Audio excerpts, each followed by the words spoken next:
Hi, it's gonna take me a minute to get to the point, but if you let me get to the end, I promise it's all gonna come together. When Kanye first came on the scene, he was hungry. Hungry, right? We all knew that. Lock yourself in a room doing 5 beats a day for 3 summers. That's a different world, like Cree Summers. I deserve to do these numbers. The kid that made that deserves that Maybach.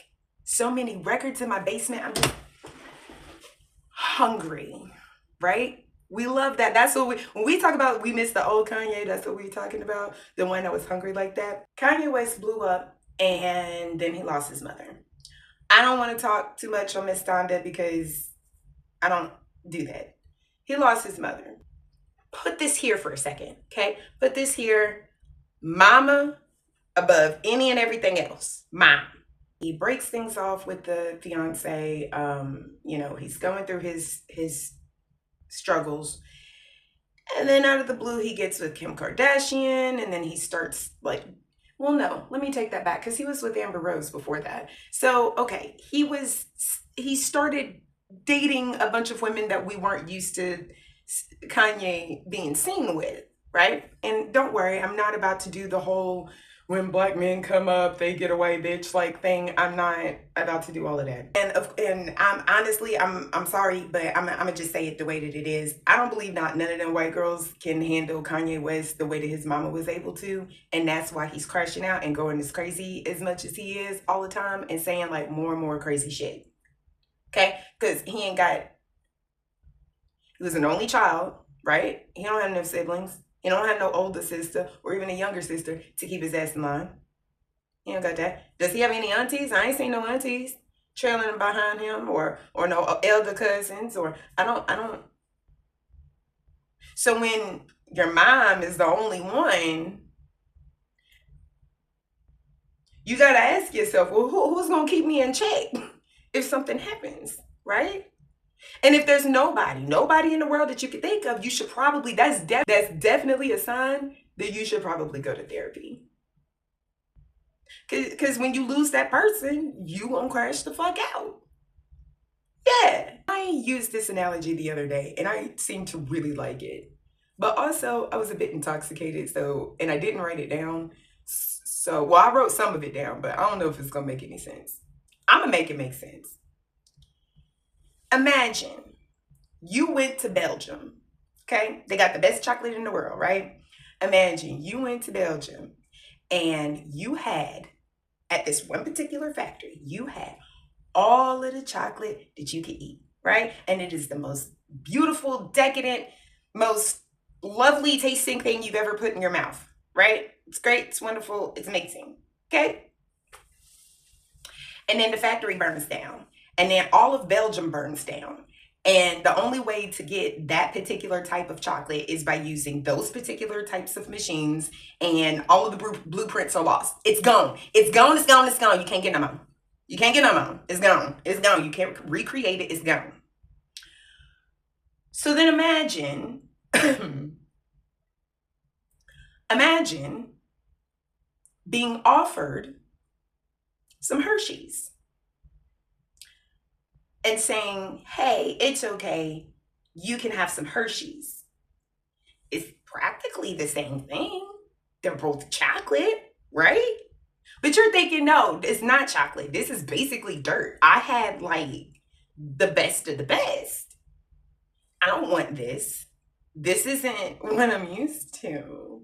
I don't want this. And I think that he grew such an aversion to Hershey's that he said, fuck it, just give me carrot cake. Just give me the carrot cake. I don't even care anymore. I don't even care. I don't ever want to see chocolate again. Just give me carrot cake. Why? Because I'm sick and tired of y'all telling me that this is just as good as what I had. I can't get what I had no more, right? The Belgian chocolate is Miss Donda. Okay? Hershey's is all of the black women, because who is going to compare it to your mama? Nobody. So the Hershey's is every other black woman. I don't know what the relationship was between them two. I don't know if she ever instilled in him the importance of Black financial wealth or anything like that. I don't know if she talked to him about any of this stuff. I don't know. I don't know that family dynamic. But it does seem to me as though you should probably have more than one anchor in your life. Now, all of that Kanye backstory to say this: you niggas is Kanye West. In relationships, you niggas is Kanye West. And women, we be the audience. Every time Kanye crashed the fuck out, what do? Well, he did make graduation. And then even the last time that he crashed the fuck out, I'm seeing people like, like, well, he did. And even I was like, well, he did say, but still, nobody is explaining why the fuck he said fuck Virgil. I still want to know, why did you say that? You didn't have to say that.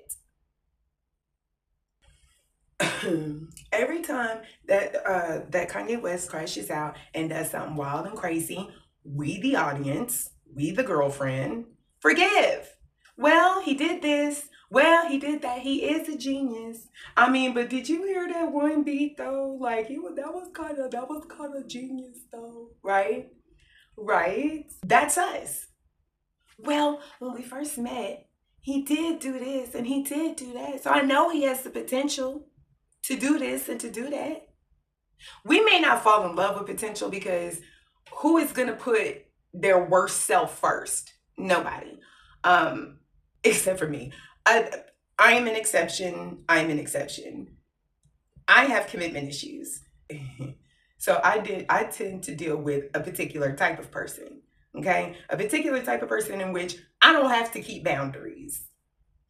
I don't gotta keep boundaries with you. I mean, I'll lay down some boundaries, but I don't gotta keep boundaries with you. You're not mine. You're never gonna be mine. So why am I trying to impress you? You know what I mean? Like, it is what it is. And if it ain't what it ain't, then.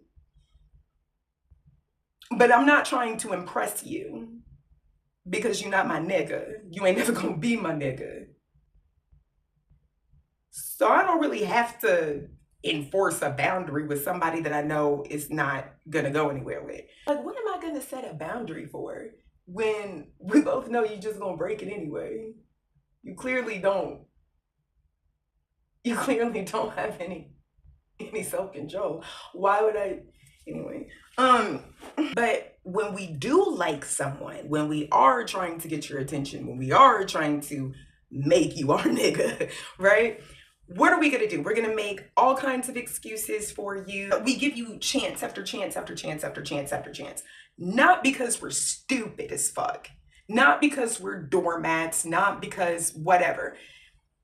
And it be usually the ones that's been through a lot of shit that will give so many chances to these niggas. The reason being is because we're not stupid. We know what you're doing. We're not stupid. We do it because we didn't fall in love with the potential. We fell in love with who we thought you were, the facade that you put on, right? And then you got comfortable and became your actual self. And so we stay with you because of the potential. When women can learn, let me rephrase that, because I can't speak for all women. I can't even speak for all Black women, but I am a Black woman, so that's what I'm talking for. When Black women, when we can learn to fall in love with and stay in love with reality until we can learn how to do that, we're gonna continue to get these cycles of Kanye's and these niggas that run around that act like Kanye, these God complex ass niggas that, run around and do what they do and with no consequences. And then say I'm sorry afterwards. I'm sorry to all my Jewish friends. I hope that one day that you guys will be able to understand why I did, why I had to do. That's that nigga apologizing for beating on you for the 5th time. That's what that is. That's what that is. I have a confession to make. This video is actually just for one person. And one person only. So if you know somebody that could benefit from this video, please pass it along to them. But I'm talking to one person right now. And no, this isn't best friend that was featured in the previous video. This is not anybody I've ever mentioned on this channel. I'm just talking about just one person. One person. One person only. I'm not saying I will never tell you what you should or shouldn't do. We all know that smoking is bad for you, but I'm not going to quit smoking. Not until I want to. Okay? So you're not going to leave a bad relationship until you want to, right? So I just sit here and talk to you till I'm blue in the face, which I'm not. I'm not going to do that. But I'm going to say this though. If you're not going to think realistically in terms of your relationship, you need to think, I would implore you to think realistically about your life and the trajectory in which it's going. For instance, you're not going to leave. Fine. Fine. Do you have enough friends to be pallbearers? Or are you going to get cremated? Do you know what type of flowers you want at your funeral?